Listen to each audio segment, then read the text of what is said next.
દેવભૂમિ દ્વારકાના મીઠાપુરમાં ટાટા કેમિકલ્સ દ્વારા ફેલાવવામાં આવતા પ્રદૂષણનો મુદ્દો હવે અત્યંત ગંભીર બન્યો છે।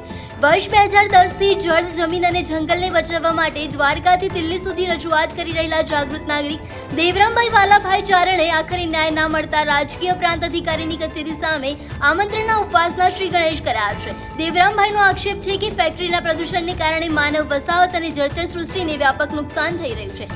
આશ્ચર્યની વાત એ છે કે પોલ્યુશન કંટ્રોલ બોર્ડથી લઈને કલેક્ટર કચેરી સુધીના તમામ વિભાગોએ અનેકવાર તપાસ કરી છે, પરંતુ ટાટા કેમિકલ્સ સામે માત્ર નોટિસો આપીને સંતોષ માની લેવામાં આવ્યો હોય તેવું જણાઈ રહ્યું છે।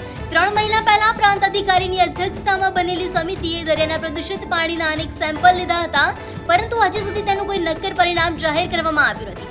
તંત્રની આ ઢીલી નીતિ અને અન્યાય સામે રોષે ભરાયેલા દેવરામભાઈએ હવે આરપારની લડાઈ લડવાનો નિર્ધાર કર્યો છે અને જ્યાં સુધી ન્યાય નહીં મળે ત્યાં સુધી અન્ન જળનો ત્યાગ કરવાની જાહેરાત કરી છે।